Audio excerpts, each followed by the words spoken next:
ఎన్నికల పోలింగ్ ముగిసింది. ఇప్పుడు అందరి దృష్టి ఫలితాలపైన పడింది. జూన్ 4వ తేదీన ఎన్నికల కౌంటింగ్ ప్రక్రియ జరగనుంది.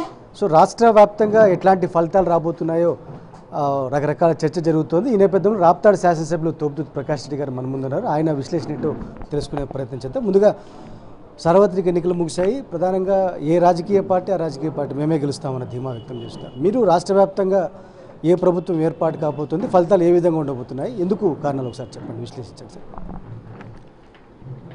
ఈరోజు నిన్నటి పోలింగ్ సరళి గమనిస్తే, ఒకటి, జగనన్న ప్రభుత్వానికి అండగా నిలబడకపోతే, జగనన్నను మళ్ళీ ముఖ్యమంత్రిగా చేసుకోకపోతే చంద్రబాబు నాయుడు చేతుల్లో మోసపోతాం అనేటువంటి ఒక అభిప్రాయంతో రాష్ట్ర వ్యాప్తంగా మహిళలు పొద్దున్నే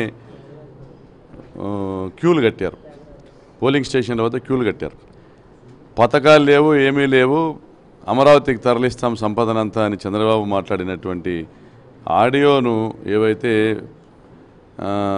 వివిధ మీడియా ఛానల్స్లో ప్రసారం చేయడం జరిగిందో అది ప్రతి లూక్ అండ్ కార్నర్కి చేరడం జరిగింది.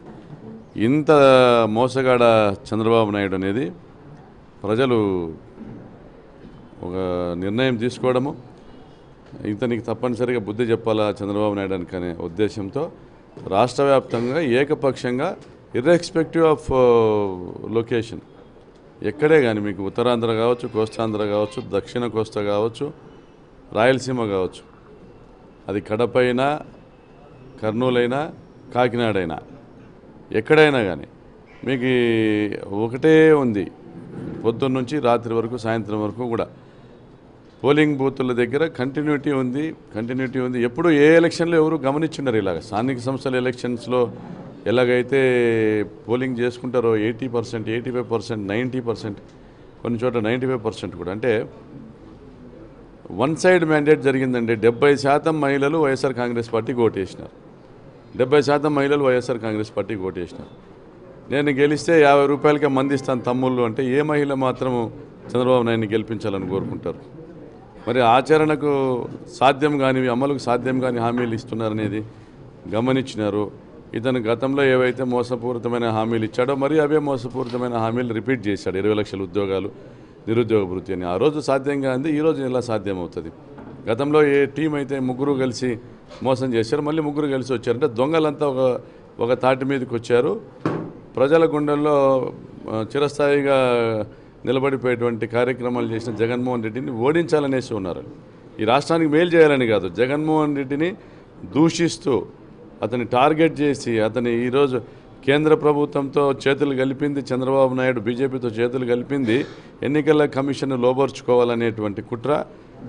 ఈరోజు రాష్ట్రానికి రావాల్సినటువంటి 15,000 కోట్లను, గత 3 నెలలకు సంబంధించినటువంటి 15,000 కోట్లను నిలబెట్టి ఆపి పేద ప్రజల ఖాతాల్లోకి చేరాల్సినటువంటి విద్యా దీవెన కావచ్చు, చేయూత కావచ్చు, ఆసరా కావచ్చు, ఇన్పుట్ సబ్సిడీ కావచ్చు, ఈ నిధులన్నీ ఆపి పెన్షన్లను ఇంటికాడ పంచుకోకుండా దానిని బ్యాంకుల్లో వెళ్ళి తెచ్చుకునే విధంగా చేసి వృద్ధుల్ని ఇబ్బంది పెట్టి, మహిళల్ని ఇబ్బంది పెట్టి, మరియు వికలాంగుల్ని ఇబ్బంది పెట్టి ఒక పాశవికమైనటువంటి పాలనను గత 2 నెలలుగా చూసిన ప్రజలు తెలుసుకున్నది ఏంటంటే, ఇతను ప్రజాకంటకుడు, ఇతను ప్రజలు సంతోషంగా ఉంటే చూడలేడు, ఇతను పథకాలు లేవు, ఏం లేవంటా ఉన్నాడు. అమరావతిలో పెట్టుబడులు పెట్టండి, మీరు విపరీతమైన ఆదాయాలు చూస్తారు, మాకు ఎన్నికలకు సహకరించండి అని ఇతను చందాల కోసము వివిధ కార్పొరేట్ సంస్థలతో ఒప్పందాలు చేసుకునేటువంటి భాగంగా ఇతను మాట్లాడినటువంటి మాటలు, పథకాలు లేవు, ఏం లేవు అనేది బాగా వెళ్ళిపోయింది. ఏకపక్షంగా జగనన్నకు 151 సీట్లకు మించి వచ్చిన ఆశ్చర్యపోనవసరం లే. 151 గతంలో ఏదైతే వచ్చినారో ఆ రోజు జగనన్న అనేది ఒక హోప్, ఈ రాష్ట్రానికి ఆశాకిరణం జగన్మోహన్ రెడ్డి అని ఆ విధంగా వేశారు. ఈరోజు ఏకైక దిక్కైనాడు. ఇంతమంది దొంగలంతా ఒకవైపు వస్తే ఈయన జగన్మోహన్ రెడ్డి ఒకటే మనకు అండదండ అనేసి ప్రజలందరూ ఈరోజు ఏకైక దిక్కైనాడు ఈ రాష్ట్రానికి. కాబట్టి ప్రజలు గెలిపించుకుంటా ఉన్నారు. 151 దాటినా ఆశ్చర్యపోయినా. ఎక్కువ పోలింగ్ పర్సెంటేజ్ నమోదైంది, దాన్ని మేమే అడ్వాంటేజ్గా తీసుకున్నామని చంద్రబాబు నాయుడు, పవన్ కళ్యాణ్ చెప్తున్నారు. ఎట్లా చూస్తారు? వాళ్ళు ఏమనుకుంటున్నారంటే, పిల్లి కళ్ళు మూసుకొని పాలు తాగితే ఎవరు చూడలేదనుకుంటా ఉన్నారు. మీ తప్పుడు బుద్ధి, మీరు ఏదైతే ప్రజల్ని మోసం చేసేటువంటి బుద్ధి మీ మాటల్లో బయటికి ఏదైతే పడిందో అది ఎవరు గమనించలేదని మీరు అనుకుంటున్నారు. ఇంత పెద్ద ఎత్తున ఓటింగ్ జరిగింది అంటే తప్పనిసరిగా అందుకున్న సంక్షేమ పథకాల్ని మళ్ళీ పొందాలని కోరుకుంటూనే ప్రజలు వేసినారు. ఈరోజు దేశంలో ఎక్కడే కూడా మంచి చేసిన ప్రభుత్వానికి మళ్ళీ కూడా ప్రజలు అండగా నిలబడిన సందర్భం చూసినాం. మీరు ఎన్ని పొత్తులతో వచ్చినా ఎన్ని ఎత్తులతో వచ్చినా ప్రజలు చిత్తు చేసినారు. మరి పవన్ కళ్యాణ్ అనే వాడిని ఒక లీడర్గా ఎవరు భావించడంలో, ఒక లీడర్ అంటే నేను ముఖ్యమంత్రి అవుతాను, నేను మీకు ఇది చేస్తానని చెప్పగలిగేవాడు, ఒక మాట మీద నిలబడేవాడు, ఒక ఎజెండాతో ఒక జెండాతో ఒక విధానంతో ఒక సిద్ధాంతంతో ఒక మేనిఫెస్టోతో జనంలోకి వచ్చేవాడు లీడర్ అవుతాడు. మరి నీకు ఎప్పటికప్పుడు జెండాలు మార్చుకుంటూ ఒక మేనిఫెస్టో లేకుండా చంద్రబాబు మేనిఫెస్టో పైన నీ ఫోటో వేసుకొని కనీసం మీ మిత్రపక్షం బీజేపీ కూడా ఇది మాకు సంబంధం లేదు మీ మేనిఫెస్టో అనే పరిస్థితిలో తెచ్చుకున్నారు. బీజేపీని కూడా ఒప్పించుకోలేని పరిస్థితిలో ఉన్నారు.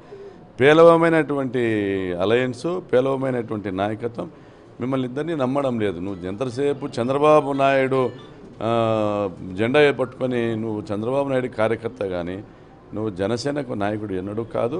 ఈ రాష్ట్రంలో నువ్వు ఎమ్మెల్యే కూడా కాలేవు పవన్ కళ్యాణ్.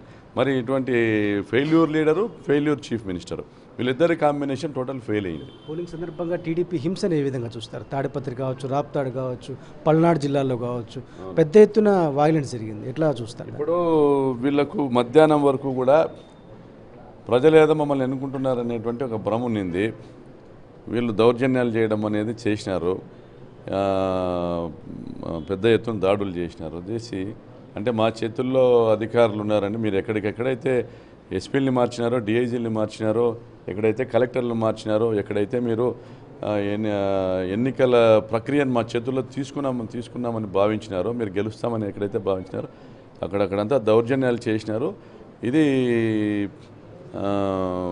ఎట్లుంటుందంటే మీ నిజస్వరూపాన్ని బయట పెట్టుకున్నారు మధ్యాహ్నానికే. అరే ఇంకా ఏమీ ఒకటి పోలే అప్పుడే వీళ్ళు దాడులు చేస్తున్నారనే దాంట్లో ప్రజలు కూడా ఇంక కొద్దిగా అటు ఇటు ఉన్న వాళ్ళు కూడా ఫిక్స్ అయిపోయి టీడీపీని ఓడించేదానికి ముందుకు వచ్చినారు. కాబట్టి వాళ్ళు తీసుకున్న గోతిలోనే వాళ్ళు పడినారు ప్రతి ఒక్కటి కూడా. Okay, thank you. మొత్తం మీద ఎన్నికల పోలింగ్ ఏకపక్షంగా జరిగింది.